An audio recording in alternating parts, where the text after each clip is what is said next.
Call the meeting to order today, Tuesday, January 18th, 2022. Ms. Cindy, may we have a roll call? Ms. Richards? Present. Mr. Toller? Here. Ms. Abrams? Here. Mr. Westmoreland? Present. Mr. Duncan? Here. Mr. Bush? Here. Mr. Moore? Here. Ms. Simmons? Here. Ms. Dominguez? Present. This time we're going to the Pledge of Allegiance. Ms. Dominguez. Yes, we have Champ Cooper School. We had asked them to make a presentation tonight. I'm not sure exactly what children it is or who it's going to be, but we'll welcome Champ Cooper School with our presentation opening tonight. Hi, my name is Chantel Womack. I'm assistant principal here at Champ Cooper School. And I'm Kathy Gamble, assistant principal at Champ Cooper School. We would like to introduce you to Miss Leggett, our 8th grade teacher, And our junior high students who will be leading us in the Pledge of Allegiance and the Star Spangled Banner. We hope you enjoy. I'm Andy Tickert, and this is the Pledge of Allegiance. I pledge allegiance to the flag of the United States of America and to the republic for which it stands, one nation, under God, indivisible, with liberty and justice for all. Oh, say, can you see by the dawn's early light what so proudly we held at the twilight's last gleaming, whose broad stripes and bright stars through the perilous fight o'er the ramparts we watched were so gallantly streaming. In the rocket's red glare, the bombs bursting in air gave proof through the night that our flag was still there. Oh, say does that star-spangled banner yet wave o'er the land of the free and the home of the brave.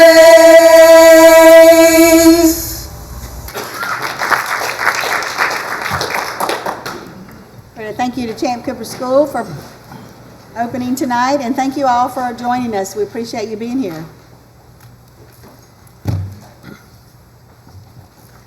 This time we'll consider approval of the board minutes of December 7, 2021. Do I hear a motion to approve?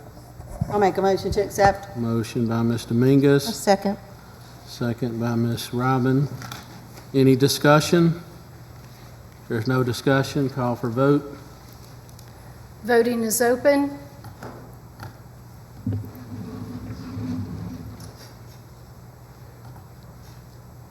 Yes. Yeah. I'm still logging in. Ms. Yep. Janice, Ms. Richards, Mr. Toller, voice yes. Yes. Mr. Moore, Sandy.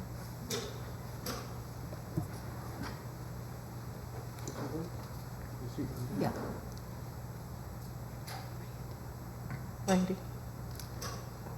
Randy. I'm in. You got mine? voting is closed. Motion passes unanimously.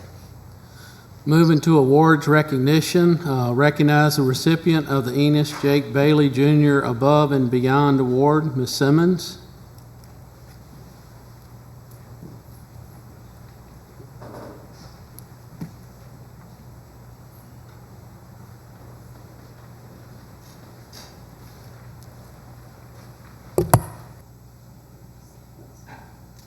Tighten up.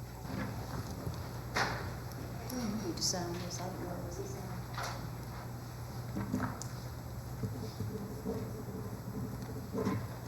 I'd like to call up Mr. Wilbur Young.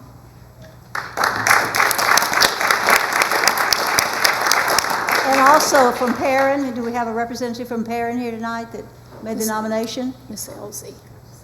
Miss All right, Elsie. would you come up, please?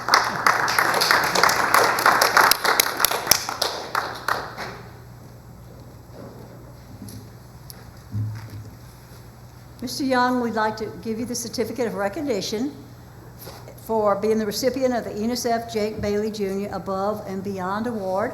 And then I wrote you a little special note with a gift certificate to Waffle House. Okay. Congratulations on being awarded the Enos F. Jake Bailey Above and Beyond Award. We're so proud of the way you perform your duties. I read the recommendation from your school. Because of your dedication, the whole school benefits from the excellent service that you provide. Thank you for being the best. May God bless you and your family. Sandra Bailey Simmons, Tangipahoa Parish School Board Member, and the Enos F. Jake Bailey Award School Board. Congratulations.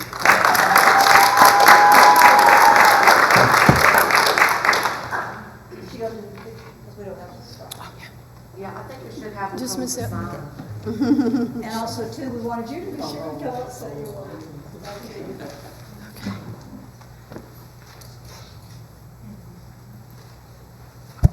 Congratulations. Good evening, Ms. Stilley and the members of the board. It is a great pleasure to stand before you and speak about my head custodian, Mr. Wilbur J.R. Young.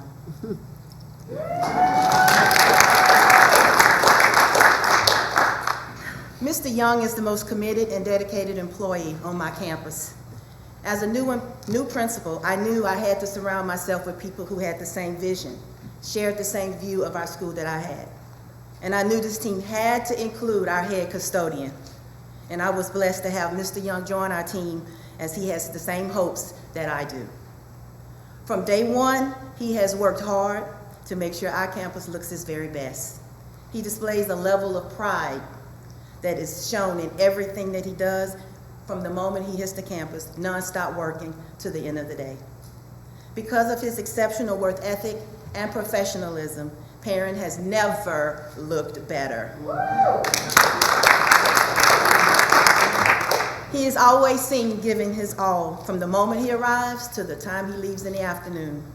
His commitment does not go unnoticed, as he takes a proactive approach to handling any situation that comes up on our campus.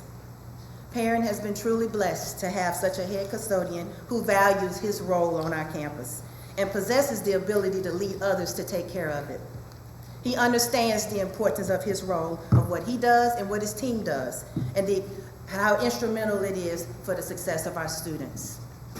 Mr. Young is loved and so appreciated and respected by everyone on our campus for what he does each and every day for all of us. There is no doubt in my mind that Mr. Young definitely goes above and beyond for Perrin, and I couldn't be more grateful. He is so deserving of this award, and we are so happy and proud of him.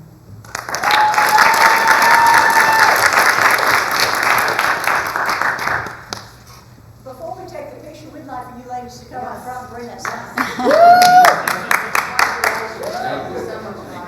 I have to say, he may be over there in Ponchatoula now, but he was an Independence Tiger back in the day.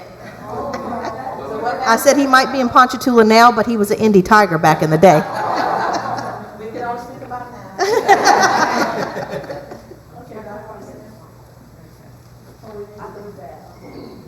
Can you hold it up, possibly?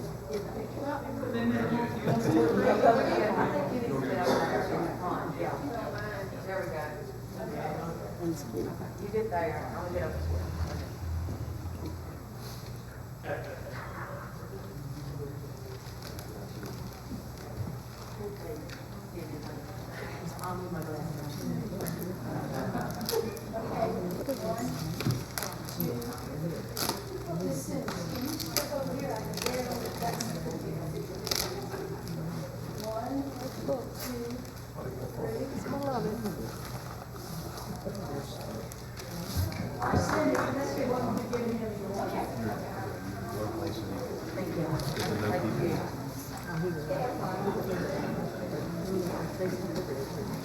So this is a packet they're sending out to all the. That's great.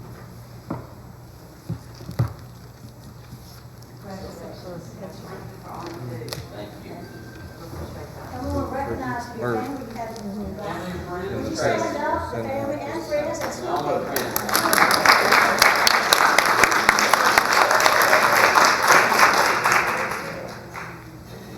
Congratulations, JR. We're glad to have you back in the parish, and Miss Tracy, retired educator as well. Congratulations.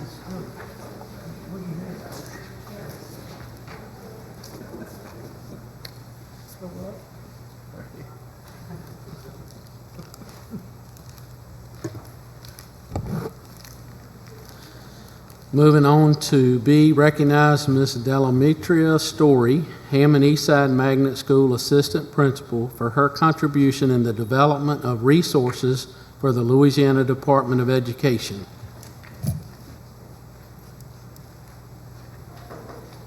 Ms. Story, come up, please.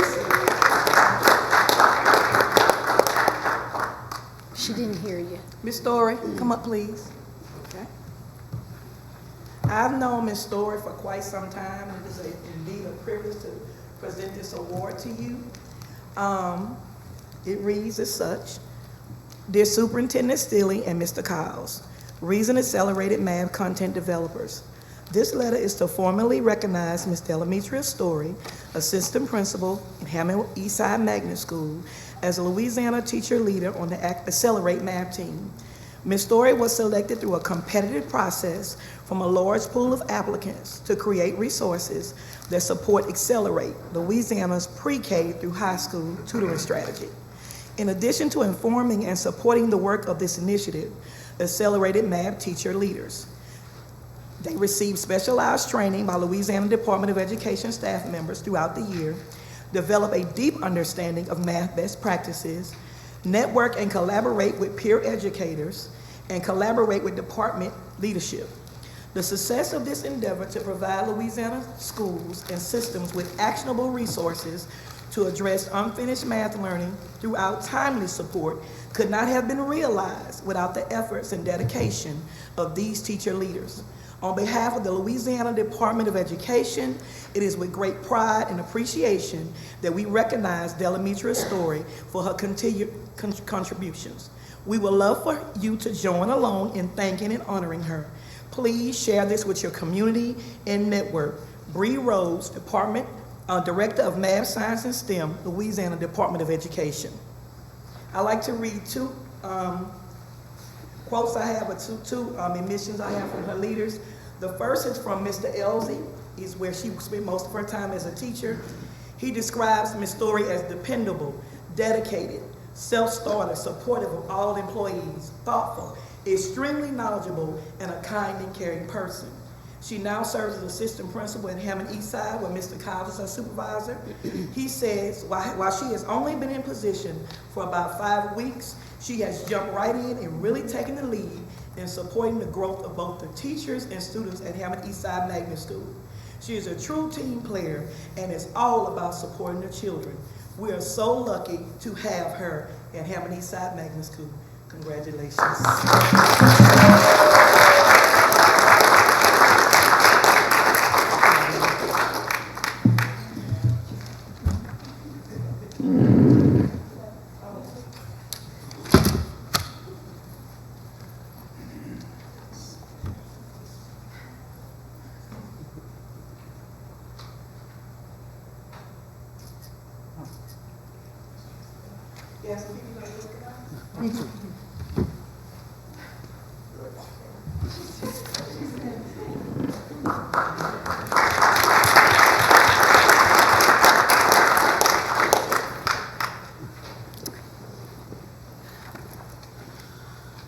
Moving on to C, consider approval of the proclamation declaring February 7 through 11, 2022 as National School Counseling Week. Dr. Fussell. Good evening. The National School Counselors Association has declared February 7th through 11th as National School Counseling Week. And since that's before the next board meeting, we wanted to bring to you this proclamation to consider for adoption to recognize our counselors. I think you have a copy as well. Whereas school counselors are employed in public and private schools to help students reach their full potential, and whereas school counselors are actively committed to helping students explore their abilities, strengths, interests, and talents as these traits relate to career awareness and development, and whereas school counselors help parents focus on ways to further the educational, personal, and social growth of their children. And whereas school counselors work with teachers and other educators to help students explore their potential and set realistic goals for themselves. And whereas school counselors seek to identify and utilize community resources that can enhance and complement comprehensive school counseling programs and help students become productive members of society. And whereas comprehensive developmental school counseling programs are considered an integral part of the educational process that enables all students to achieve success in school, therefore, we, the Tangipahoa Parish School System, do hereby proclaim February 7th through 11th, 2022 as National School Counseling Week. So we ask that you consider that for adoption. Do I hear a motion to adopt? Motion by Ms. Janice. Second. Second by Ms. Rose. Any discussion? Call for a vote. Voting is open.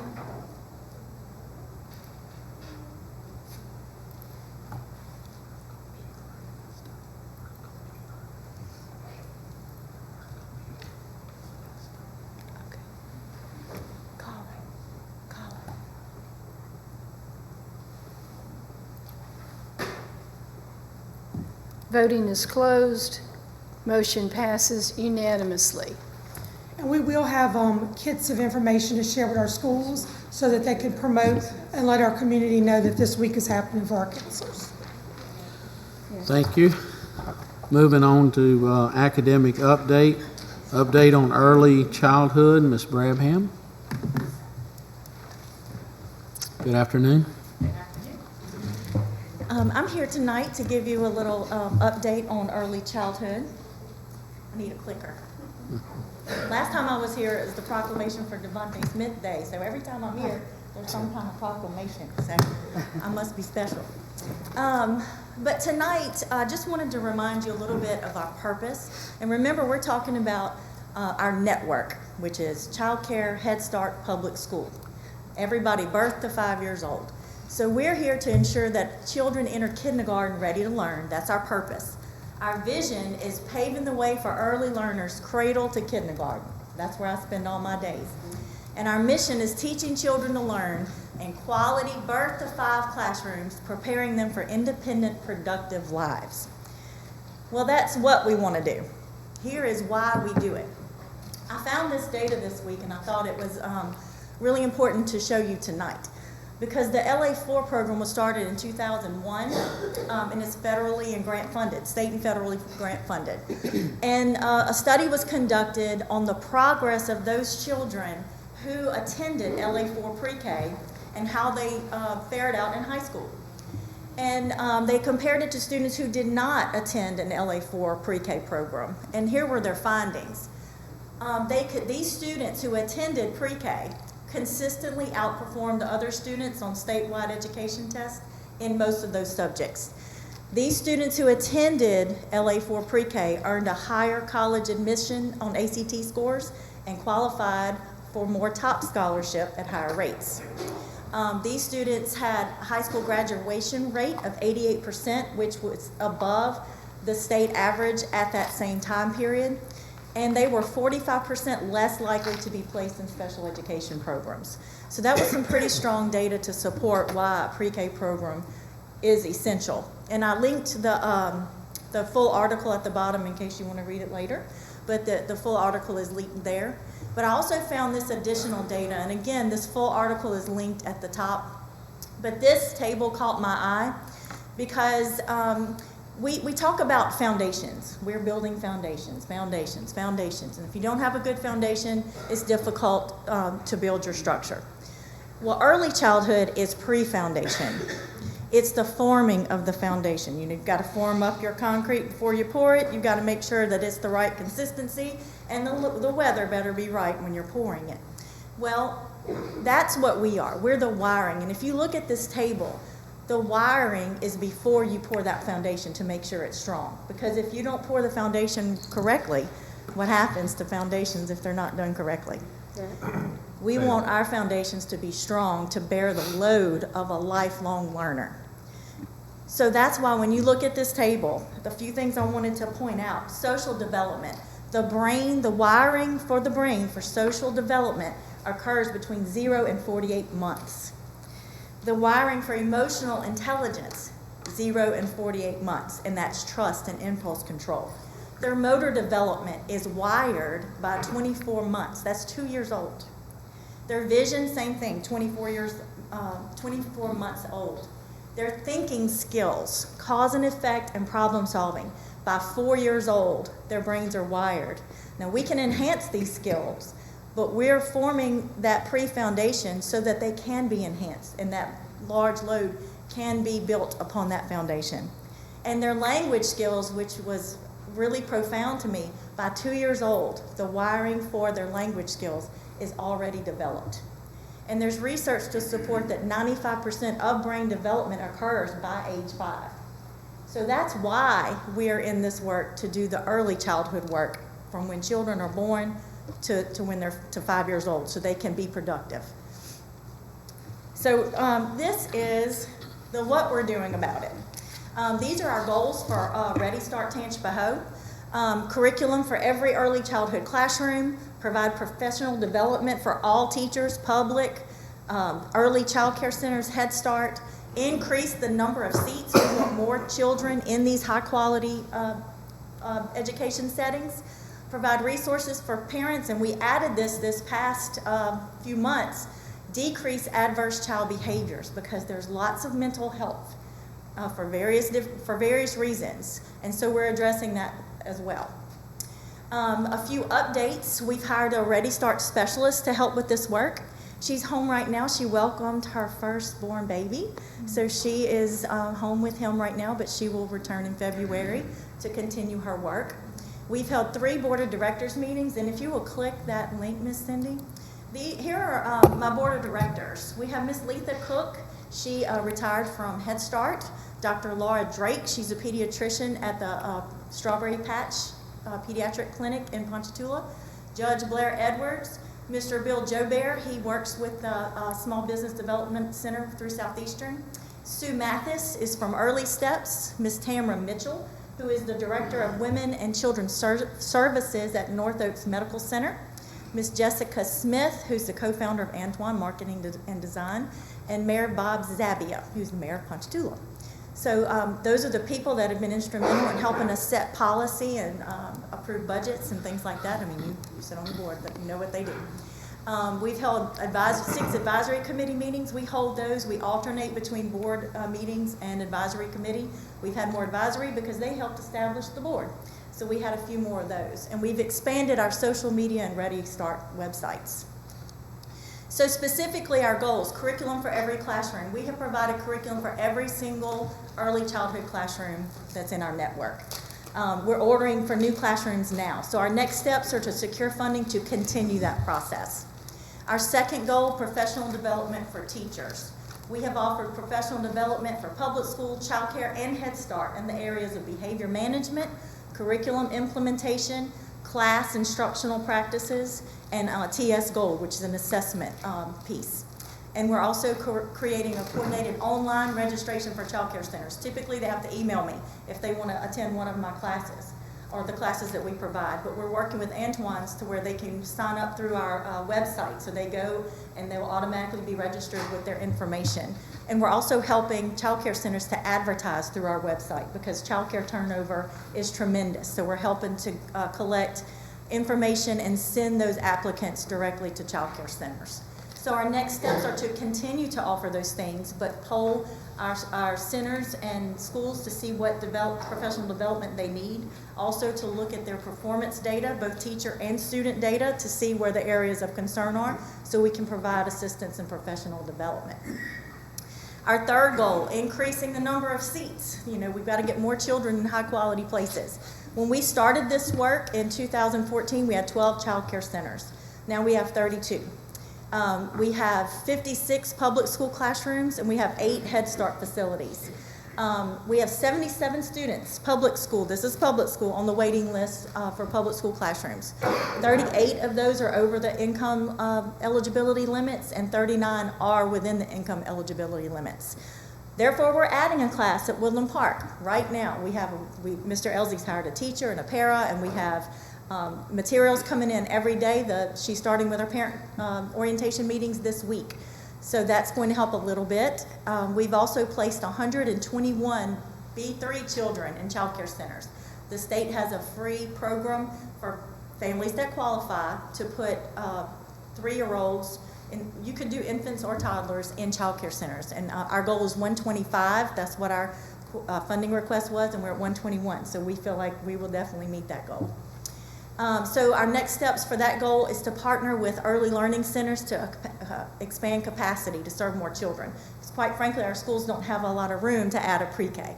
And you know, they have to add mandatory grade levels. So pre-K is not mandatory. So we partner with some of our child care centers and Head Starts to put classes there, to have space available. Our fourth goal, which has been our weakness, quite frankly, is provide resources for parents just to figure out what the parents need. So we've made some gigantic steps this year in that. We're utilizing online bookings for our appointments so they can go online to book appointments. It's been tremendous. They don't have to leave work. It takes them 5 minutes to call, and we have had very few cancellations. We've upgraded our website. We've offered Kickstart Kindergarten, which Kate Perilou did that work for us. We partnered with child care centers for 2 separate sessions, and we offered summer camp for pre-K in child care centers. We put our public school teachers for pre-K in the child care centers this summer to give them a little kickstart for kindergarten. And then what we're most proud of is Ready Start Read, which we are getting it off the ground right now. And you all have a packet. You should have a packet, yes? Mm-hmm. Yes. Okay. Yeah, but the glue, the greatest glue since NASA. You can't get in this thing. I know, that's why I didn't do it. Knife or something. We're really proud of this. Dr. Fusel and I were talking about at one of our monthly meetings. She said how she would really like to network and give kids a book when they're born. And I jumped on it because we had already had talks of that within our network. So I got with our board member, Miss Tamara Mitchell, who works at North Oaks, and she was able to give me a contact for North Oaks. So if you open it up, when a child is born at North Oaks, they will receive this packet. And on yours, this is my sample. I took it home and showed my mom. It's been everywhere. It has what's in there, and it's compliments of Tangipahoa Parish and Ready Start Tangipahoa. When a child is born at North Oaks, we're going to give them the first book. So at birth, a child in Hammond in North Oaks will have a book. Dr. Linda Baker chose the book. It's infant friendly. It's developmentally appropriate for an infant. And if you notice the QR code on the outside, Miss Dina Spears helped me with this. We made a QR code. The parent can, through the camera on your cell phone, you don't even need an app, scan it, and we have a survey collecting the email. There's a link to the Tangipahoa Parish System newsletter. So they can go ahead and connect to that, the Ready Start website. And we're asking 3 questions. Will you use this? What was most helpful in your packet? And what do you want to know more about? And we're hoping to share what they want to know more about with our parent center so we can get more parents involved in their children's education. And what we also have in here is a letter from Miss Stilley congratulating the parents on the birth of their new child and the importance of education, and that we can't wait to see them in Tangipahoa Parish School System. We have a milestones document, your baby at 2 months old, because a lot of parents don't know what their children are supposed to be doing at what ages. So this document, we have them all the way up to 5 years old, but I didn't print them all that way because they won't know where this is when the child's 5. So we linked it to our resources on Ready Start Tangipahoa. But they're 2 months, 4 months, 6 months, all the way up to 5 years old. So this tells the parent what the child should be doing, beginning to smile. And if they don't do these things, then here's our phone number to call so we can provide early intervention. And on the back, it tells the parents what you can do to help this, okay? You can cuddle with your child. You can begin to sing tunes to your baby. So telling parents exactly what to do. This flyer is building literacy skills at home. It's the importance of literacy in the household with your new book that you were provided by us. And lastly, we have the Ready Start brochure, which I've told you all about who we are and what we're doing tonight and all the data that we have to support it. And this one's being updated because I did this one and cute as I am not, so we have asked Antoine's to spit this up for us a little bit. But this is a list of all our sites and centers in Tangipahoa Parish. So I just had a baby, I have to go to work, need to find a center, a high-quality center to put my child in. Our schools are on here and our Head Start and our phone number. So it tells them how to apply, who to call, all the resources they need to get their child off to a good start. And it's Ready Start. And we're calling this program Ready Start Read. So we're really proud of that. All of you have a copy, and Ms. Stilley has one, and Dr. Fusel, that's your copy. And Mr. Jinko as well.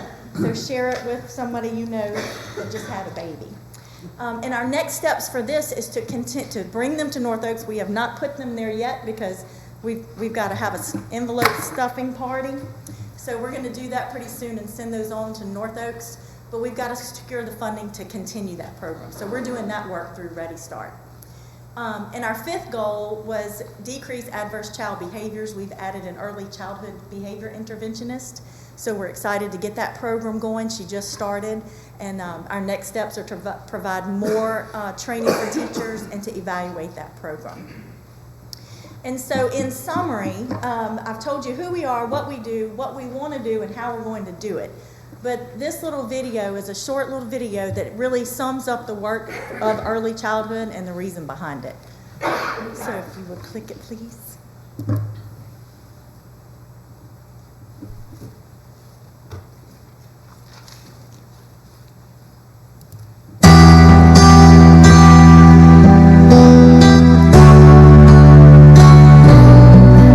That's me at 4 months old. I'm one of the thousands of little miracles born into poverty every day. That's my mom. She's 17 and never finished high school. She's got some big dreams for me, but she's alone and she's scared. This is my first birthday. That's my grandma, my cousin Tanya, and my boyfriend Kevin. We all live together. It's cold and crowded. I hope we'll move soon. I don't like Kevin. He's always yelling. This is my second birthday. We're all at daycare, strapped in watching TV again. I wish I could just run around. This is my third birthday. My brother William's taking care of me while my mom sleeps. She works the night shift, so we can't turn up the TV, but we get to go to bed whenever we want.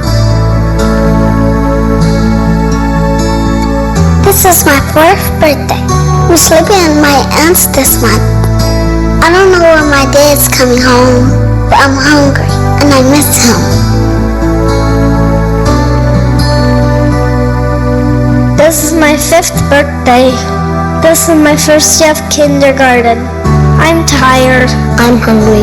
I'm unprepared because I didn't get the right start. I'm twice as likely to be in special education. 30% more likely to never go to college. 70% more likely to be arrested for a violent crime. Become a teen parent. Drop out of school. Never hold a job. Spend the rest of my life in poverty.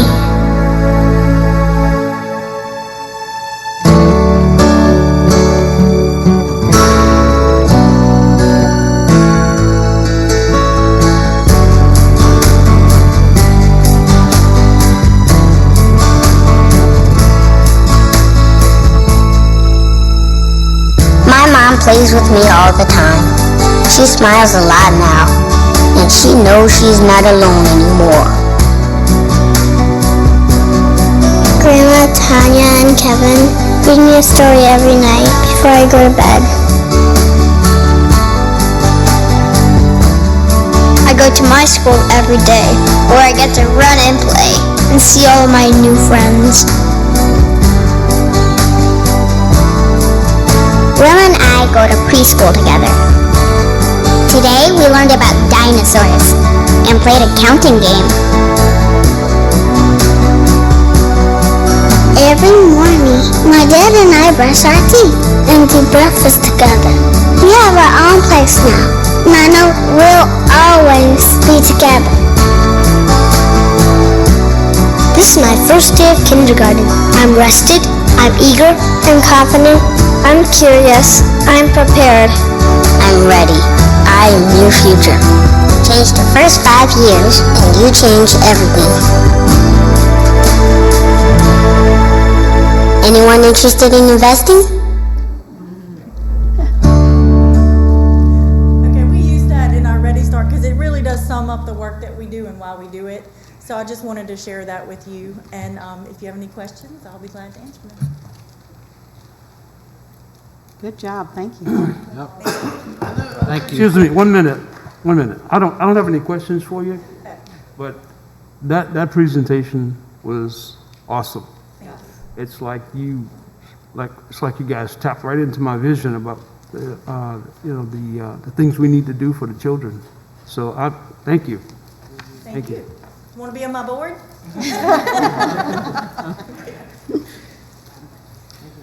All right, thank you. When you were talking about you bring us to the hospital for newborns, it hit me. What about all these people moving in, the new people buying these houses? I wonder if we could send them something. Welcome to Tangipahoa Parish on behalf of Tangipahoa Parish School System. It's on my to-do list. Yeah, you live in this district in Wildlife. Yeah, we want to expand it to that program to also pediatricians, clinics, anything that does family services, and then we want to partner with Tangi Tourism and see who's coming into our parish and get our flyers there. So we want to work with the chamber to help them get awareness out there, and that's a big part of our board.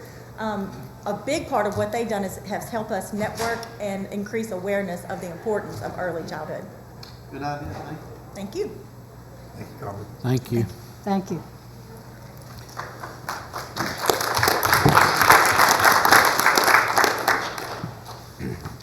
Moving on to consider committee reports. Policy Committee of the Whole, December 7, 2020. Do I hear a motion to adopt? I'll make the motion to adopt. I'll second.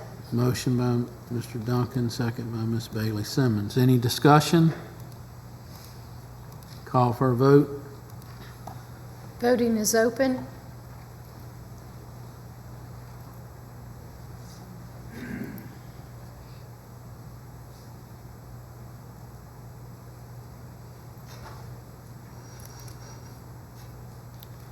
Voting is closed.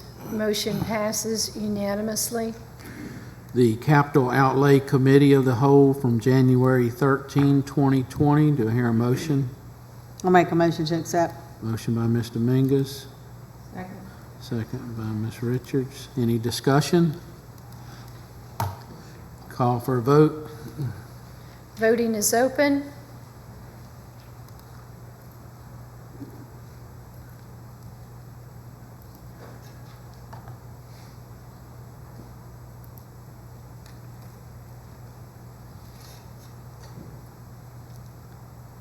Voting is closed. Motion passes unanimously. All right, Finance Committee, January 13, 2022. Hear a motion to adopt? Motion to adopt. Second. Motion by Ms. Tolver, second by Ms. Sandra Bailey Simmons. Any discussion? Call for a vote. Voting is open.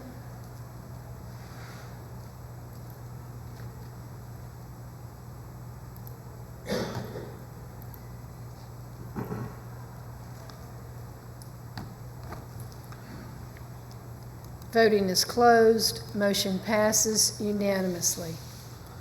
Moving on to 5 other board actions. Consider approval to appoint Ms. Lil Miranda and Mr. Jason Lipscomb as board members to the Educational Facilities Improvement District. Call that we had to replace 2 members. Ms. Teresa Damiano passed away last year, and Mr. Mark Verbois has accepted a position with our school system. So these 2 have been nominated as new board members to our improvement district. Do I hear a motion? I'll move to make those appointments.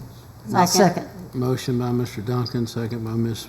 Sandra Bailey Simmons. Any discussion? 2 fine community members, let me just say that. Glad to have them. Mr. Jerry? Yeah, Glenn, I've not had a chance to, I don't know who these people are.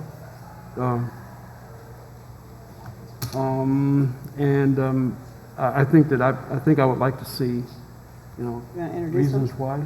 You'd like to introduce them, Glenn? They're both here. Are they both here? Yes. Yeah. Come on up, Miss Leal, Mr. Jason. Mr. Jerry, Ms. Lil Miranda was the editor for the Daily Star for many years. She was the editor from the Daily Star for a number of years.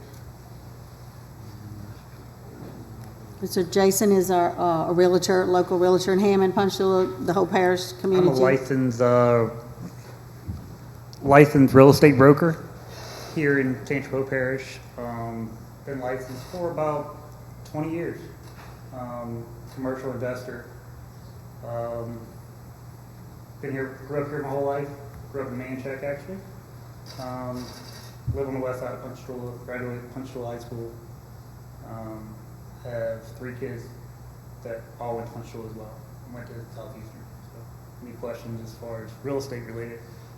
I've probably done part of it.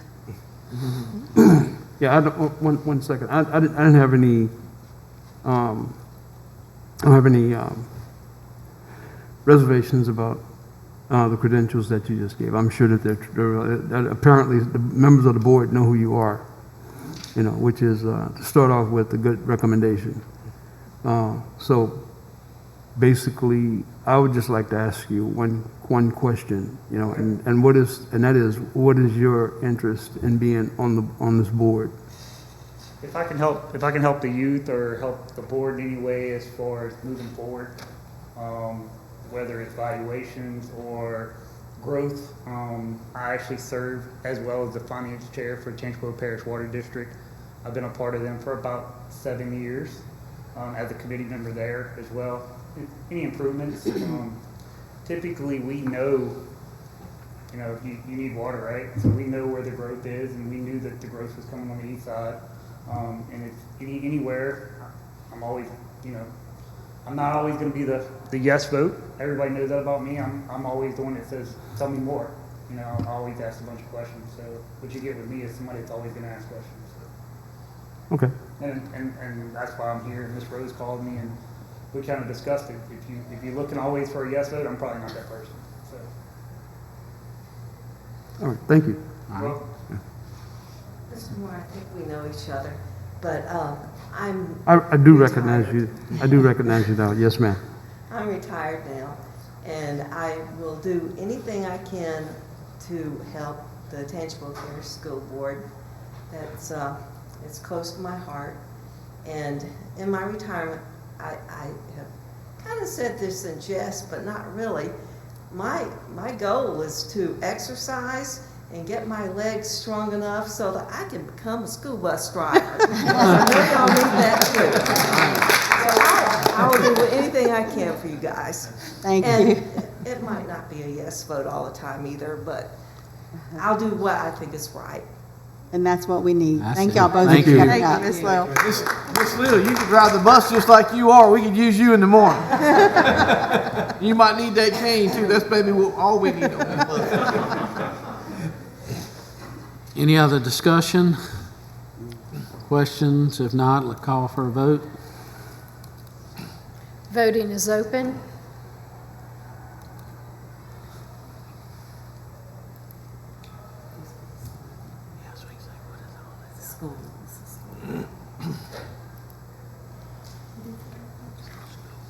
Voting is closed. Motion passes unanimously. Thank you guys for stepping up. We appreciate you. Yeah. This is- Thank y'all. Especially this is a volunteer job. Because the pay is not The good. pay is terrible.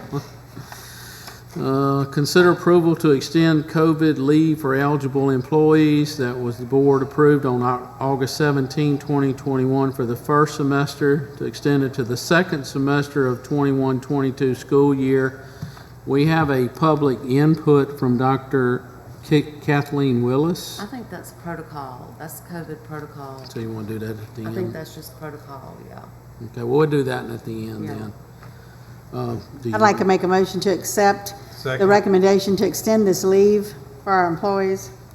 Motion been made by Ms. Dominguez, second by Mr. Toller. Is there any discussion? No discussion. I call for vote. Voting is open. Let me see, when is the item, is it on?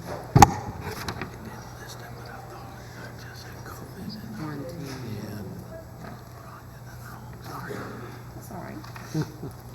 Voting is closed. Motion passes unanimously. Ms. Stilley, were we going to have Mr. Jinko kind of go back over like what we talked about today? There's updates. You're going to do it in updates? Okay. Updates. All right, thank you. Moving on to C, consider approval to partner with Antoine Marketing and Design for the district's marketing communication plan. We do have one public input from Nick Gagliano. We'll call him and let him do his presentation, and then we'll ask Ms. Fussell.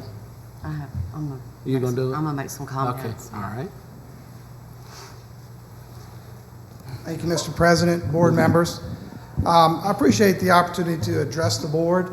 The RFP was sent out for the marketing and communications program, and we put the bid in, and we followed the guidelines. And after the scoring, there were 4 firms that participated. 2 were close, and the Gagliano Group, which is my firm, we scored the highest. And so it should have ended there, because nowhere in the RFP did it say that there'll be another round. If there's 2 close, or the 2 finalists will have another presentation to make. So we followed what the RFP said. In fact, the RFP said, the language in there is that if there's any changes to the RFP, every bidder would be notified 5 days before the final bid if there was any other changes to the RFP. None was done. I did not receive any notification of where we ranked. Then we had the second presentation, and we made the presentation. I did not receive any information of where we were ranked until I found out that last Thursday at the Finance Committee meeting, it would be a presentation and a recommendation would be made. So looking at the RFP, looking at state law where it says that you can't change any criteria on the bid, we were the successful, responsive bidder. In the past, I've looked at some of the other things for the school system. In November of last year, the same situation happened with 2 bidders. There was a number of bidders, but with Frank Arthur, Anzalone Construction, and GSRS for Ida Recovery. Both firms scored perfectly, just like this one, for the qualifications. And then when it came to price, that was a difference. The Anzalone firm had a better price, and it was like a 1.6 difference. So it's been close before. And so close doesn't matter. We followed the RFP, and we came out with the top score.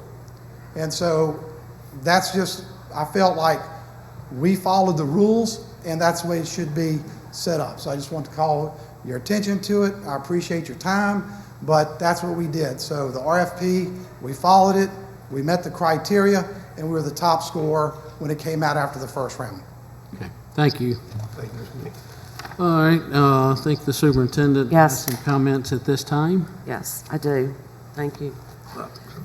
Just a couple things. I wanted to mention that, just kind of go back and talk about the reason why we are seeking a marketing communication firm. When we did our needs assessment for our strategic plan, one of the trends across the surveys and interviews and focus groups was better communication to families. It was a trend that was consistent in the strategic plan surveys, in the focus groups and the interviews that were conducted by school leadership. And it was identified as a priority in our strategic plan.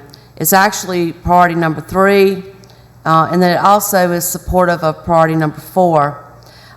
This communication plan or firm contract, which is for 1 year, as a result of it being a priority in the strategic plan that's identified as a need on the needs assessment, which was done by an external vendor, the district is receiving specific state funding to support the cost during the first year. Also, braiding other federal and state funding can be used to support the campaign directly. For example, Jumpstart is an example of this. high school opportunities, we can use career development funding to do that. Now, I want to talk a little bit about why administration is recommending Antoine's marketing for the board to approve tonight. First of all, we did the RFP process. It's the first time we've ever gone out for a marketing firm RFP. We had 2 local vendors who were within 0.3 of a point of scoring on the metric. In order to objectively select the very best vendor, we decided to have them come in and do a presentation on how they would market and how they would plan to communicate, and we gave them a particular topic. So we gave them a topic to come in and basically give their pitch on how they would market that to our families out in the community. The rubric on how their presentation would be scored was sent to them prior to the presentation time that was set up with them. We had a committee of 7 educators from across our parish to listen to the presentations and to evaluate the presentations. And the reason that there were 7 educators that were not executive level is because we wanted them to be objective. We wanted them to hear the presentation, how it would be communicated, and then make an objective scoring on the 2 presentations. The recommendation of the Committee of Educators was Antoine's marketing. This is typical standard practice when we are looking at educational programs. For instance, if we're looking at computer software programs of what a company can offer, we have them, they're usually on a state RFP process, but we had them come in and we had them do a presentation of their product. If it's like a textbook or a resource, we had them come in. So the education side of things, this is a standard type of practice that we do to really separate and to see the product. So that's not unusual. When you're looking at RFPs for construction, it's kind of hard to have them come in and do a performance of or presentation of how they would do that. Or if it's an air conditioned bid, it's hard for them to come in and do a presentation of that, or electrical. But we do it on the education side of the house whenever we're trying to differentiate and select the very best resource for our parish. So that's the reason why that was done. It was done because we wanted to try to get the very best product and the very best firm for our school system, and that's the only reason. So our team, our executive team, we support, along with our committee of educators that served, to make the recommendation for Antoine. It's a 1-year contract. We shared with you the contract earlier, and we asked the board for your support. We know it's a need. We've never had the funding to do this. Really, we've always seen this as a need. To be able to communicate better to our families, because it's like the school leadership told us when we went through the process of the needs assessment. They said, Ms. Dilley, you guys are doing this in the system, but your families don't know what you're doing. There's a gap. And so we've got to figure out, how do we better communicate? We know that, we've been knowing that, but we didn't have the funding to do it. Now that we have identified source of funding from the state to do that, and also we can brave federal and state funds to do that for specific groups like high school, it's our chance to try it for a year, reevaluate it. We do have metrics that we will evaluate the effectiveness of this, We also have metrics in our strategic plan to evaluate the metrics of our overall effectiveness of our plan as well. So again, you know, we put a lot of thought and work into this process, and, you know, I just ask the board to, you know, to support our recommendation. Thank you. Questions, Mr. Duncan? And I don't know whether, Ms. Stilley, if you can answer this, or Ms. Fussell, what was the timeline between, and how was it communicated that we were changing the process that we had originally put out? I know that at some point y'all came to the board during some of our meetings and said, hey, this is what happened, you know, this is what we're gonna do, and then, as I recall, I specifically said, well, you know, here's some concerns I have about doing that. Can we make sure we communicate this to them ahead of time, make sure that we're not giving anybody an unfair advantage? So, and then Mr. Gagliano said today that we did not give him that 5 days notice that we were making this change. So can somebody speak to that as far as what that timeline was about the change? Well, before Dr. Fussell says that, answers that question, I just want to say that, you know, hindsight's 2020. When we went into this process, we had no idea that we were going to have 2 local vendors. Of course, our priority is always local, if we can get local vendors with the best price. We had no idea that we were going to have 2 local vendors that were going to be within 0.3 of a point that close. So here we were. We worked with both vendors, the executive team, we meaning the executive team. And, you know, it's like, you know, we felt like it was more subjective. We needed something objective, a team that could objectively look at the work and make the decision. So that's why we did the second part of that, which was a level deeper of the presentation. And then you can talk about the days and the notification. Yeah, I think if you're asking me from changes to the RFP, we didn't. And Dino, did you bring your sheet of the timeline of emails by chance? So I didn't bring it in, but the day after we presented to you all what we plan to do next, immediately we followed that, and both vendors were notified at the exact same time in 2 separate emails, and I just don't remember the date. And we made sure the presentation date would work for both vendors, because if it didn't, we would have changed it.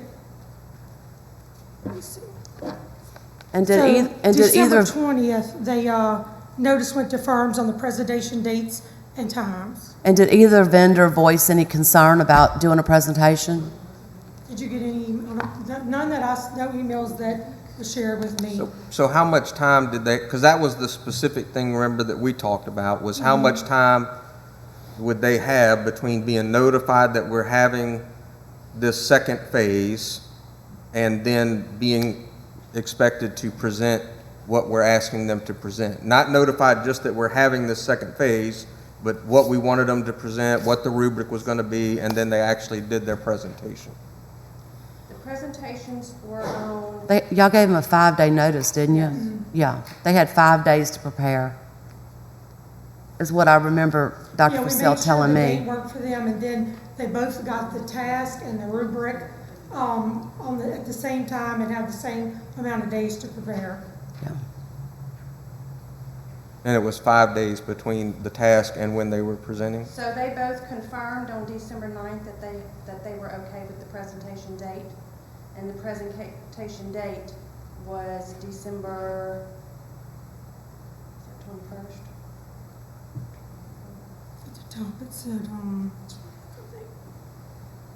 December 20th.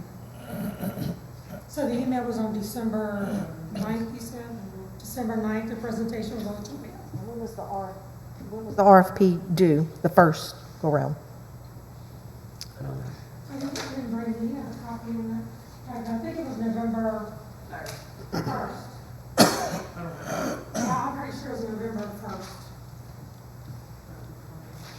Do you need to form a motion so we can, just Yeah. form? Yeah. I make the motion that we accept administration, just so we can have it on the floor. Motion made by Mr. Toller. Do I hear a second? I second the motion. Second by Mr. Jerry. and we can continue with our discussion and questions.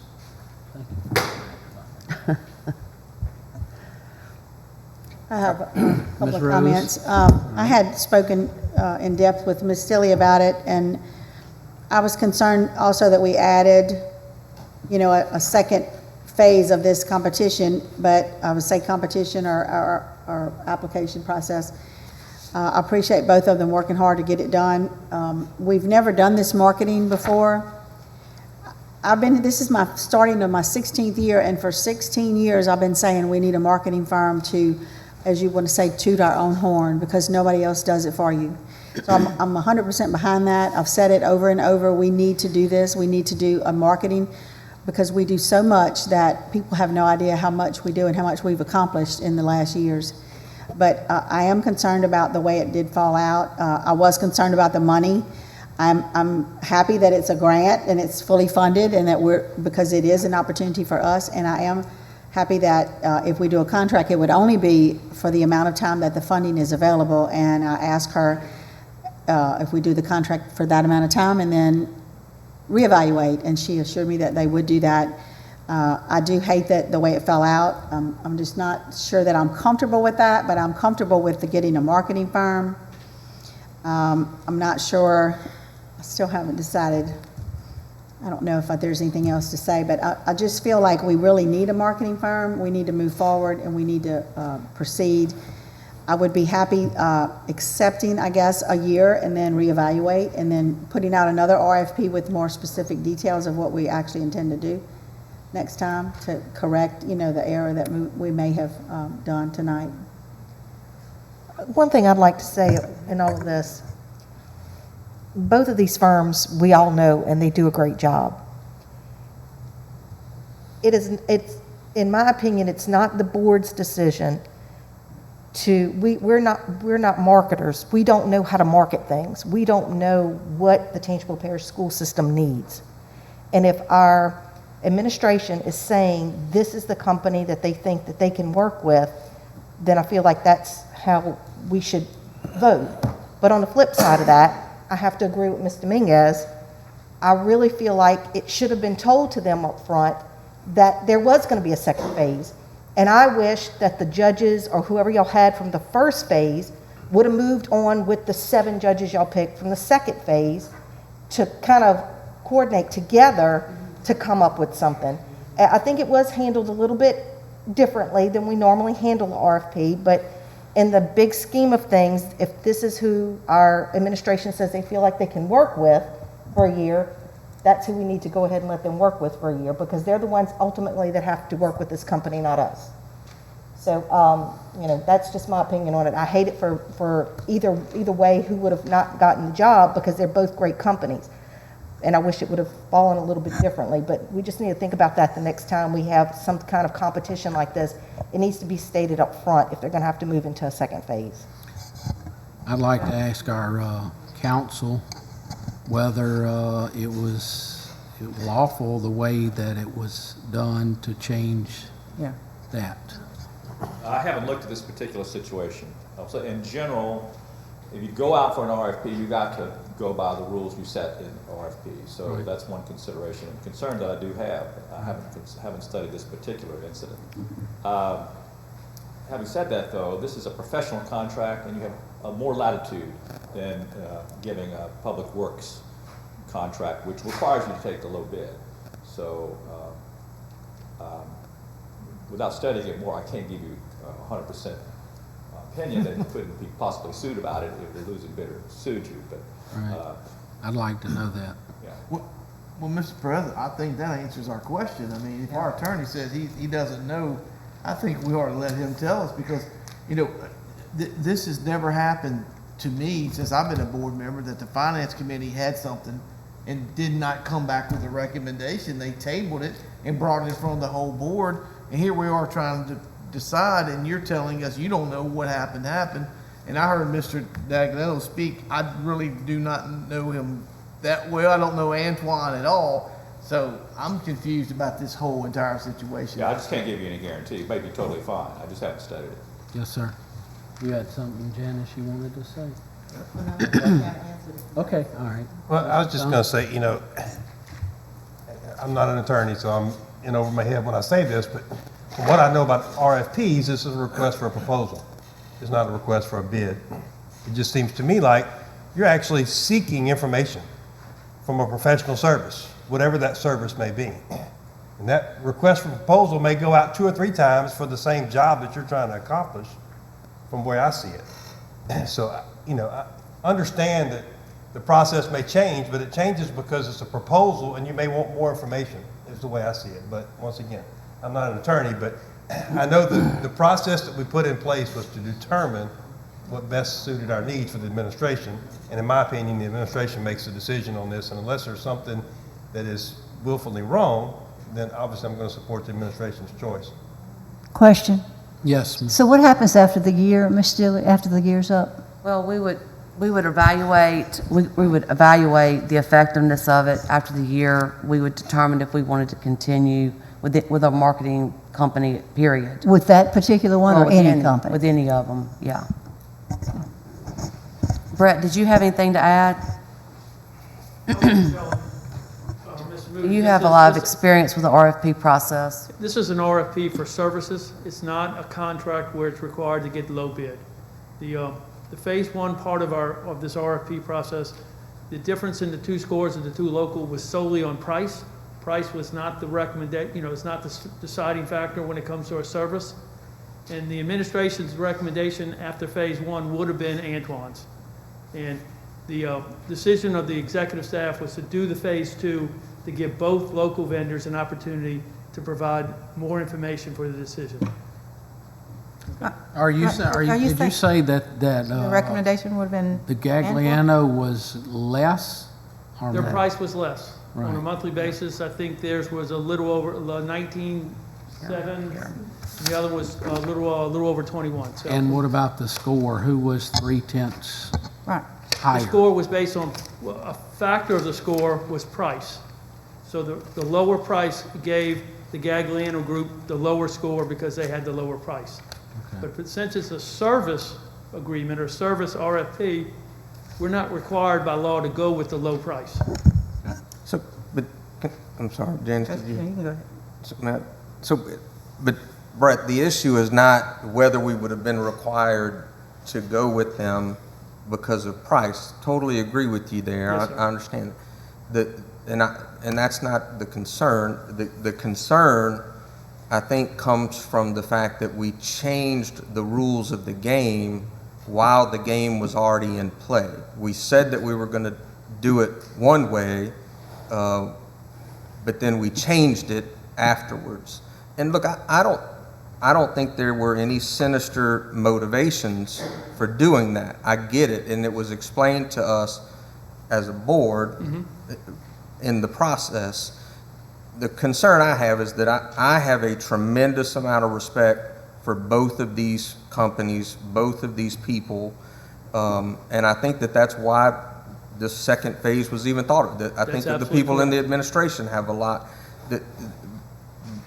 but that by doing it the way that we did it, I don't know that it makes the companies that were competing feel like they were respected the way that we actually respect them, because we did change the rules of the game in the middle of the process. But the recommendation wouldn't have been the same, would have been the same either way. I get it, I understand, but the optics did not look the way that I think we wanted the optics to look, right? I mean, that's just, and that's where I'm having those reservations.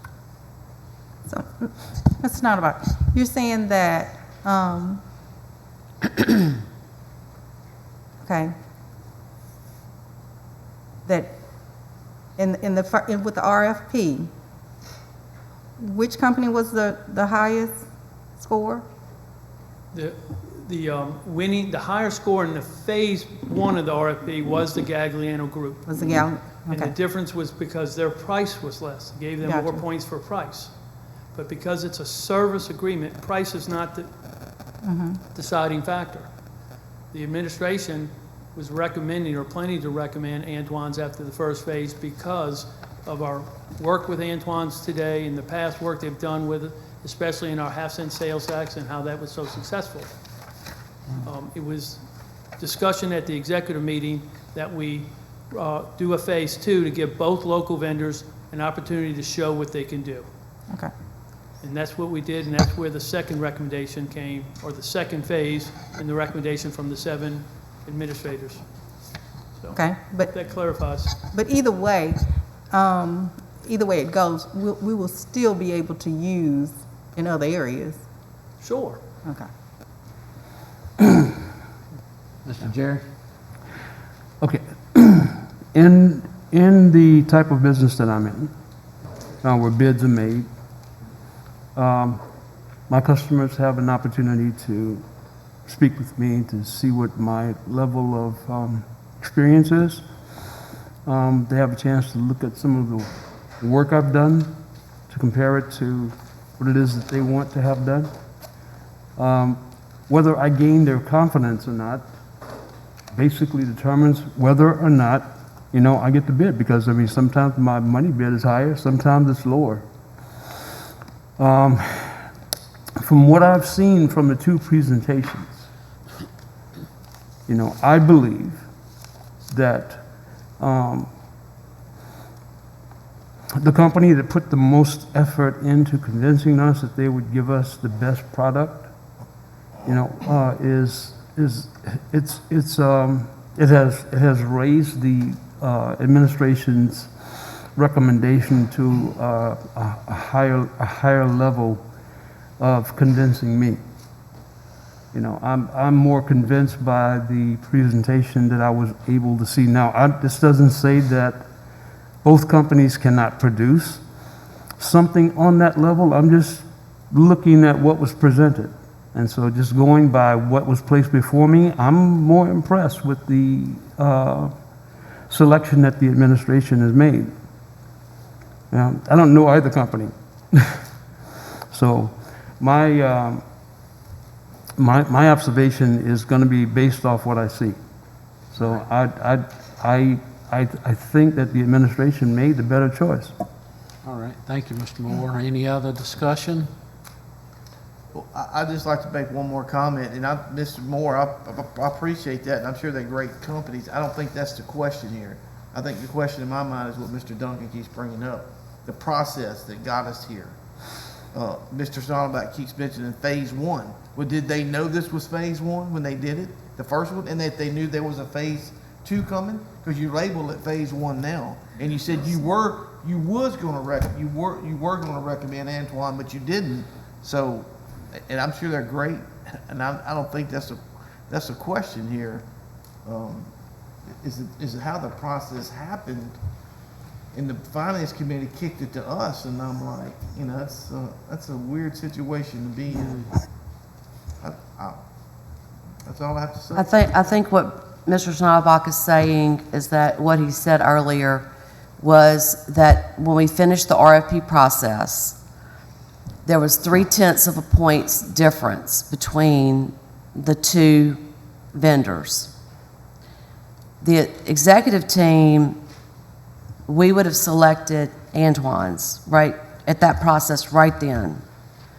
But, we wanted a committee of individuals that had not worked, that was more objective, to see the presentations and help make the decision. And then they came back with the same recommendation. So, really, after the RFP, that's what we would have done. I don't think there's a problem with the process. I think we went the extra mile to ensure that, what our recommendation was and what we felt was the right vendor for our school system, our team of educators agreed with. I don't think that anything was wrong with the process. And because it's an RFP and it's a service, as Mr. Moody said and Mr. Schneiderbach, we don't have to take the lowest bidder. So I don't see anything wrong with what we did. In hindsight, there's some things that I would have done differently, obviously, but I do believe that our recommendation is the best marketing firm for our school district, and it's going to meet the needs of what our district needs right now. Yeah, Mr. Bush, just with President of the Finance Committee, the reason that we brought it to the board was because we wanted to see the presentations ourselves and see all of the information that was sent out and was given, and we didn't have that. So we wanted the time to do it, and we wanted more minds put with it so that we all could make a decision there. Go ahead, Mr. Taylor. Also, Call the question. Oh, one other point though, but also that we didn't have the contract until, and so we wanted to wait until we got the contracts, which we got this afternoon. the question has been called. We call for the vote, Ms. Cindy. Voting is open.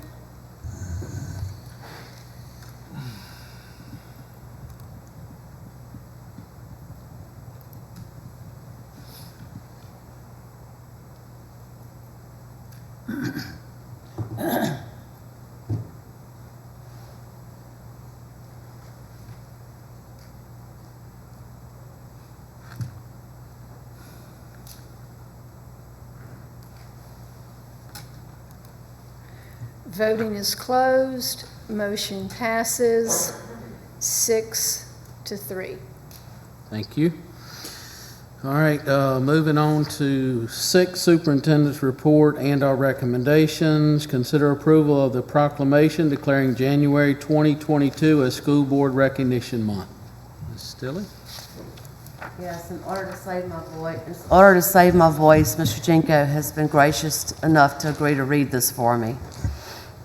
I was seeing if Ms. Brabham was here. She did such a great job on her presentation. We had 2 proclamations tonight for her. Proclamation. Whereas the mission of public schools is to meet the diverse educational needs of all children and to empower them to become competent, productive contributors to a democratic society in an ever-changing world. And whereas local school board members are committed to children and believe that all children can be successful learners and that the best education is tailored to the individual needs of the child. And whereas local school board members work closely with parents, educational professionals, and other community members to create the educational vision we want for our students. And whereas local school board members are responsible for ensuring the structure that provides a solid foundation for our school system. And whereas local school board members are strong advocates for public education and are responsible for communicating the needs of the school district to the public and the public's expectations to the district. Now, therefore, I, Melissa M. Stilley, Superintendent, do hereby declare my appreciation to the members of the Tangipahoa Parish School Board and proclaim January 2022 as School Board Recognition Month in Tangipahoa Parish. I urge all citizens to join me in recognizing the dedication and hard work of local school board members and in working with them to mold an education system that meets the needs of today's and tomorrow's children. In official recognition whereof, I hereby affix my signature this 18th day of January 2022. Melissa M. Stilley, Superintendent. Thank you, Mr. Jenko. Also, board members, in front of you, there's a certificate on behalf of our school system, our almost 20,000 students and 2,800 employees and our residents. We want to thank you for the work you do every day for our schools and for our students. And we want to make sure that this month we really honor the work that you do, well, not just this month, but every month. But we want to thank you for the work that you do for our schools. We know it's a thankless job, so thank you. Do we need a motion or anything? We do. We need a motion. You need to make a motion that we recognize ourselves. Yeah. Motion made by Ms. Abrams, second by Ms. Dominguez. No discussion. Call for a vote. Voting is open. Can't everybody abstain either. Okay.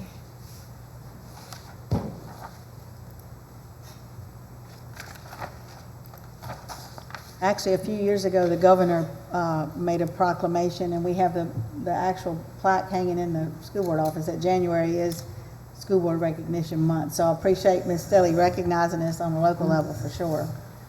And Voting is- I've been enjoying the social media posts too, featuring each one of you. It's been nice. Yes. Motion passes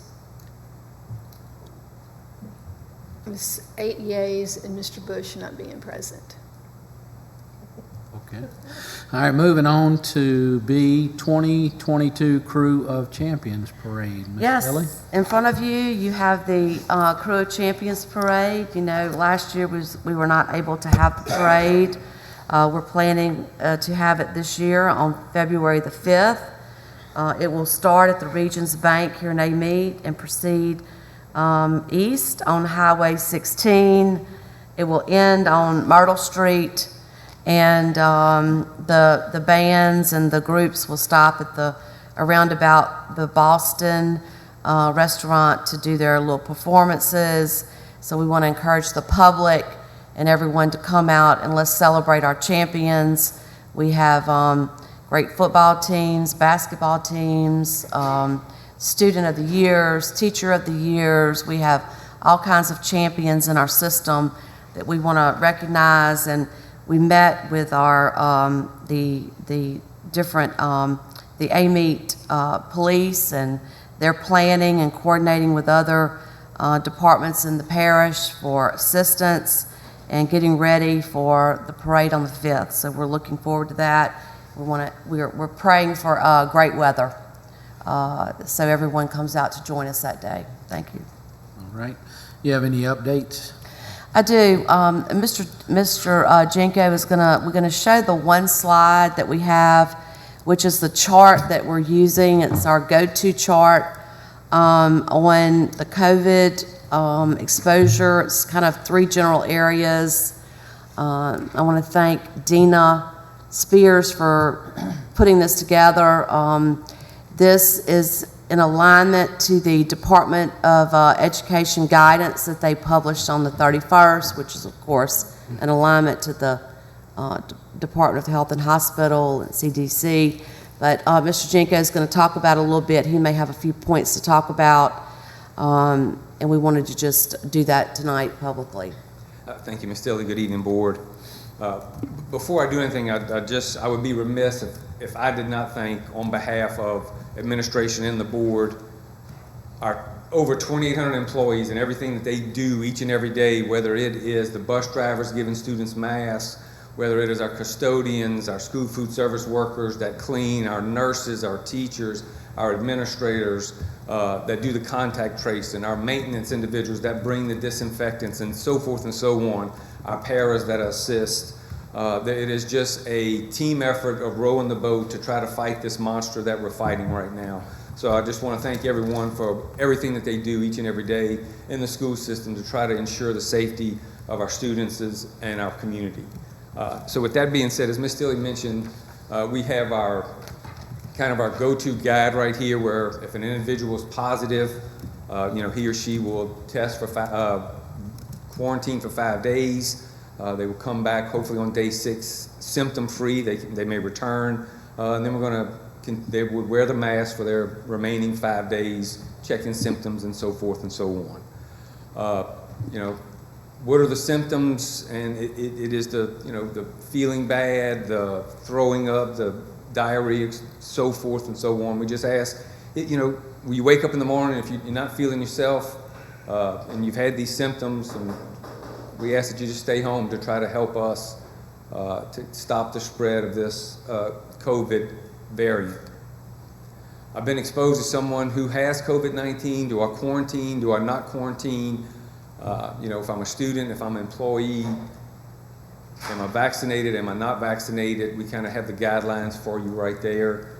The question that we're getting right now is, what is the definition of vaccinated, non-vaccinated, boosted, so forth and so on, and kind of the guidance that we've received is if you have received the second shot or the last dose within the last 5 months of a series, then you are considered vaccinated. Whether that is the booster or the second shot of the Moderna or Pfizer, then you are considered vaccinated and you would not have to quarantine unless you started with symptoms. And that's kind of where we are. It is We've kind of seen an uptick the last couple of days of our positive cases. We are doing everything we can. We are giving some guidance to our schools to make sure we are not sending home, we do not have to send home entire classes. That's one of the last things that we want to do. So we're going back to those beginning things where we try to keep kids in pods, limit the walking around that our instructors are doing just to try to prevent the spread, to limit the number of individuals that we have to quarantine. Mr. Jinko, is it accurate that a student or an employee that has had a positive test within the last 5 months is still treated as if they are fully vaccinated? The last 90 days for a positive. Last 90 and days. we would want to show proof of the type of test that they took. Yes, sir, the last 90 days. I know that's come up with some of the children that have had it. Yes, sir. And been past it. There's no need to quarantine them again in the next. And that is part of the contact tracing that our employees are doing every day. When they find out that an individual is positive, the close contacts, they are asking those questions. Yeah, and there's so many what ifs. Yes, sir. It's There are. hard to keep up. There are. But thank you. Yes, sir. Mr. Jinko, I want this on the record. I called you about a situation, and I appreciate you handling it. Dr. Bowles called the parent back, and they were very happy, so I want to say thank you for that. You're welcome, sir. And let her know I said thank you, too. She probably heard you right now. So, I'm sorry. Go ahead. If you're, according to CDC guidelines, if you're fully vaccinated, if you have two shots or the series, not necessarily the booster. So why do we have this on here that you're not considered fully vaccinated if you don't have the booster, if it's been longer than 6 months? It doesn't say that on CDC, does it? The guidelines that the LDH took from the CDC is the 5 months. It was 6 months, and they changed it literally 3 or 4 days later to the 5 months. That is that second shot of that series or the booster. If you've had that within the last 5 months, you are considered fully vaccinated and would not have to quarantine as a close contact. You would only quarantine if you started with symptoms or became a positive case. Go ahead, Mr. Duncan. Mr. Jinko, you may have said this earlier. But this protocol that you've outlined, this is from the LDH, which is also following the CDC, the most recent version of the CDC guidelines? Correct, yes, sir. Okay, so this is not just something that Tangipahoa came out of the blue and said, hey, we just want to do it our way kind of thing. We are following the best science that we have available to us at this point. Correct, yes, sir. All right. Any other discussion? Thank you for that. Thank you. Any other updates? Yes, I have one more. Wasn't there some sort of I was going to public say, input can we or go ahead something and you said have earlier the on this public topic? input now Yeah, go ahead. about the COVID? Okay, Dr. Willis, come on up, please. Hey, good evening. Thank you for Good evening. having me. And I appreciate, as Mr. Jinko mentioned, all of you for your service. Thank you very much. My sister is actually a teacher, a parent, and she was here tonight. I had no idea that she was going to be here. So anyway, I'm kind of glad she left because she would make me nervous now. I'm Dr. Kathleen Willis. I'm a board-certified internal medicine physician for the last 23 years. I've practiced in various settings, the clinic, hospital, including the ICU setting, and some urgent care as well. So I've had across-the-board experience. I've also had extensive experience in evidence-based medicine, disease management, population health. Spent a great deal of time at one of the LSU hospitals right here in Independence. So I was the medical director at Lally Kemp, which is where John Bell Edwards' mother had her entire career. So I've been fortunate enough to meet Governor Edwards and his wife as well along my journey there. I just want to give you a little bit of background so, hopefully I'm describing my expertise. I think I was just born an investigator. I read a lot. I started the Journal Club in our residency program, and I was also the chief resident at LSU for my year. So my daughter was sent home last week to quarantine for 5 days because she's not vaccinated. And, the Pfizer CEO just came out last week and mentioned that, you know, this vaccine's really not doing the trick.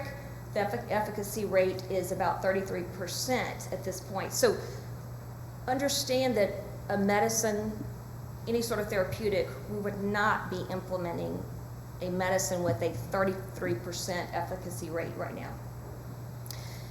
We are in uncharted territory. I realize that. Nobody has the perfect answer.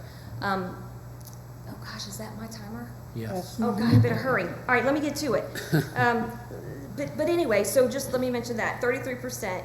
So I would say right now, for the quarantine protocol, why are we taking into consideration the vaccination status? On the CDC website, as of yesterday, it's still there, what we know about Omicron. My intention was to have all the Google packets printed out, but that didn't happen. I'm a mom. CDC expects that anyone with Omicron infection can spread the virus to others, even if they are vaccinated or don't have symptoms. This is directly from the CDC website. I have the web address here for you. My concern is that kids are missing classroom instruction. The kids have had a terrible last couple of years. They want to go to school. My daughter was devastated that she couldn't go to school. She's been totally fine, asymptomatic, has not had any problems. What other solutions can we try besides, you know, sending kids home to see if they might have symptoms? Can we do a symptom check? Can we take temperatures? You know, we do those sorts of things sometimes, you know, as needed. You know, what is your temperature every 3 hours or so? Gosh, a couple more things I wanted to mention if I could. Some other data that I wanted you to just know. I know it's very difficult to see what's out there, but when I was preparing for this, I noticed a report from Florida that just came out yesterday. Their highest vaccinated county, Dade County, with a 94% vaccination rate, has the highest cases per 100,000. This is Dade County in Florida. This isn't my data, this isn't misinformation. This is CDC and Florida data. So while I was sitting here, I said, gosh, let me see if I can find Louisiana real quick in Tangipahoa Parish. Louisiana, the highest vaccinated parish is West Feliciana at 89.7%. They are also the highest cases per 100,000. They have 5,337 cases per 100,000. So they have the highest number of cases and they have the highest vaccination rate. Tangipahoa Parish, vaccination rate is 47.8%. This is ages 5 years and up. Our case rate rather is 1,186. So we have half the number of people vaccinated, and we have 4.5 times lower case rate at this point in time. That is updated as today at 3:54 p.m. I just want to encourage us to challenge, you know, some of the guidelines that we're being given, give the kids an opportunity to be in class. I would be happy to volunteer my time to you to assist with any of this data interpretation, help you find data that maybe you aren't familiar with where to look. I will have lots of time on my hands because I'm being fired for not getting the vaccine. Thank you very much. Thank you. Okay, Ms. Stilley, we'll go back to your final update. Yes. Thank you, Mr. President. I was going to mention that they're predicting winter weather on Friday morning. I just want to let the board and the public know that the executive team, we are monitoring the weather, and you know, there's two things I guess that could happen. They're projecting the winter mix with really freezing temperatures. So one, we could do a delayed start of 2 hours, which we've done this before. It worked great. We started, I think, in 2018 with this on winter days like this. where if school starts at 8 o'clock, it would start at 10 o'clock. If the bus picks you up at 6, then the bus would pick you up at 8. So it's a 2-hour delay or a delayed start, or it could be a virtual day. If the temperature is not going to get high enough to get the roads safe, okay?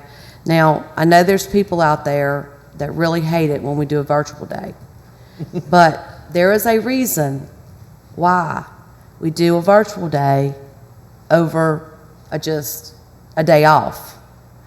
And the reason is because when you do the virtual day, it's not an instructional day that you have to make up the minutes. So, because we don't have any more minutes left because we have the storm and all of that, Ida. So if we just cancel school, then we're going to have to make up that time. But if we, have a virtual day, then we can count that as an instructional day. So I know people hate that, but that's the reason and the rationale behind it. Now, we plan to have school, but we're monitoring. It may come through, it could come through Friday night, the timing of these things. We don't know at this point. I'm just putting it out there because I know there's probably somebody right now posting on Facebook, is school closed Friday? And I'm just saying, we're monitoring it, and we'll continue to monitor it, and we'll let everyone know, by Thursday.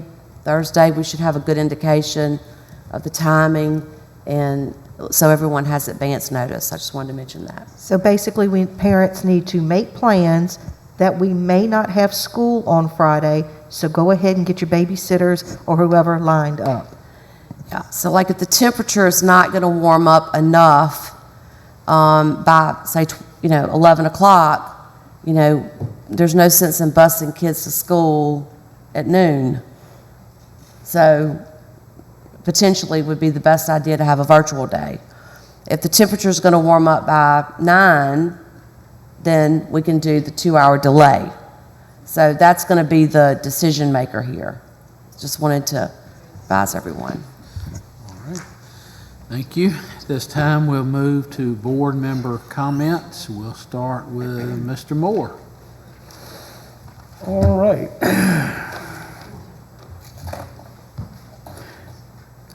Well, I just want to say Happy New Year to everyone, to all our teachers. I'm, as always, extremely appreciative of the efforts that teachers have to put into teaching children.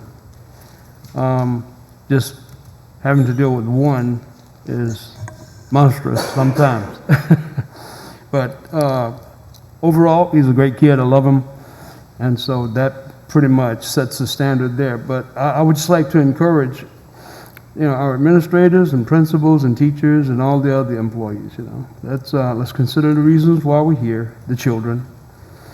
The administration is going to great lengths to provide training to get all employees on the same page.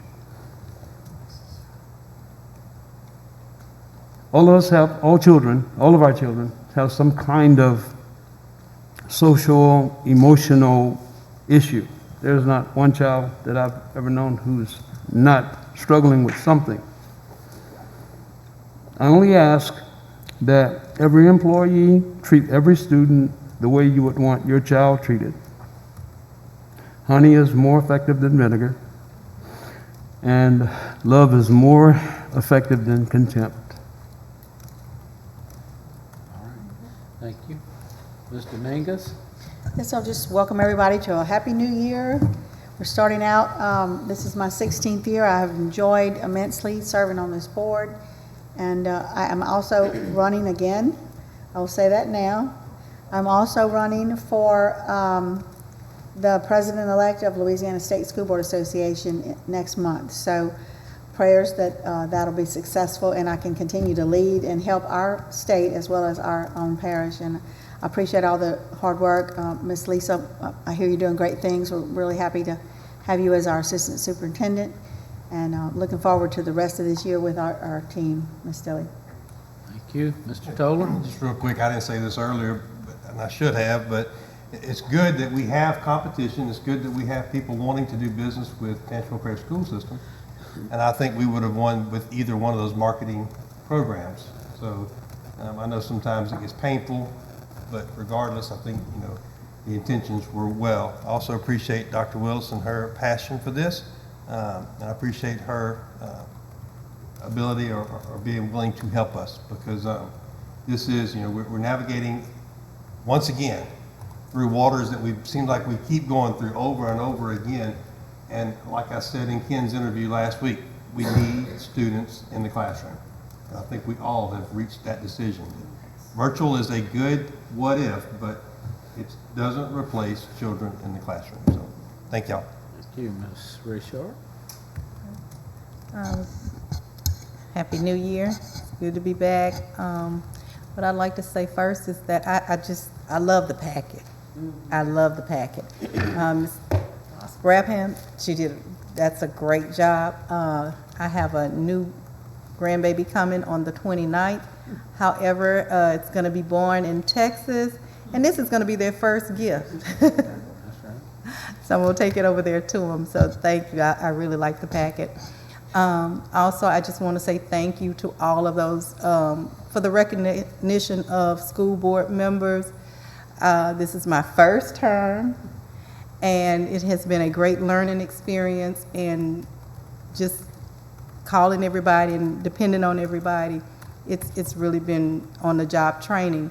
But to be recognized this month and to receive so many calls and phone calls from the community, all the way from Independence to Kentwood, it just made you feel like you're doing something right.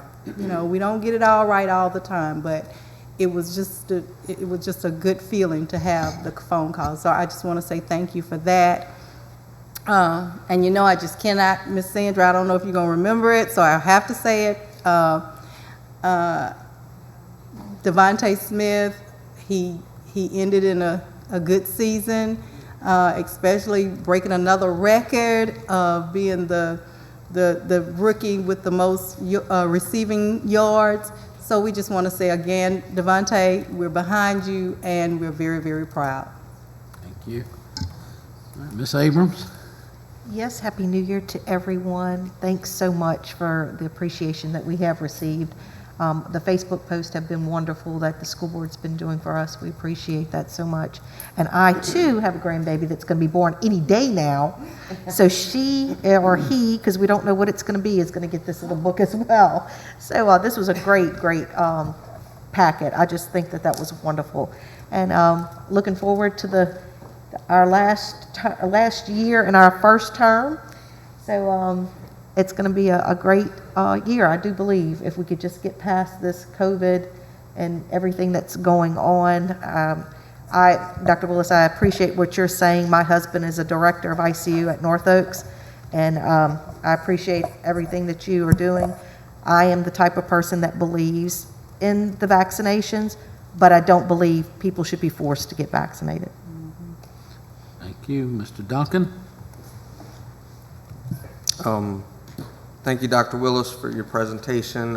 I know that it's a discussion that we've had multiple times here on the board and with the administration as far as our goals to try and find ways that we can keep children in the classroom, while, of course, also having to be within the confines of the things that we have to follow. But it's a constant conversation, and I thought you made a lot of really good points. The packet was for Ready Start was really exciting to see. I think it was at a board conference that we had gone to a while back where we had learned about a similar program in Tennessee that was started by Dolly Parton, where they send books to the children. I think they do it like every year or a lot. So maybe this is the beginning of something that can even grow and to be even bigger, but it's an exciting beginning.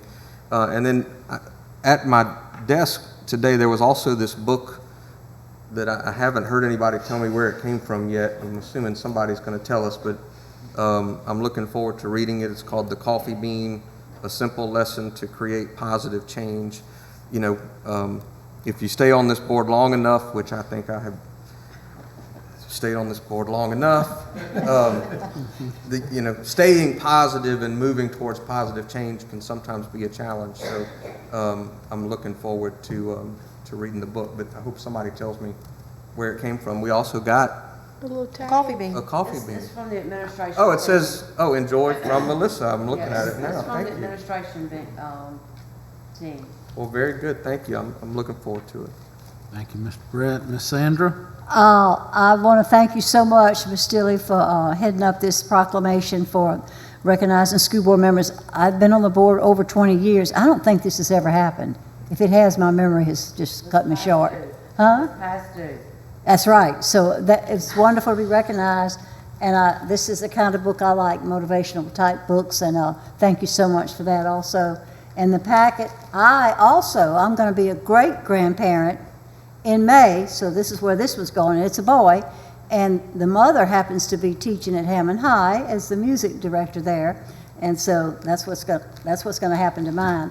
Also, too, all the debate we did over the RP and all that, it's hard and it's to do it and to go through all that process, but to me, it's a great American way for everybody to have their opinions. And believe you me, way back, it never went this peacefully at this board level.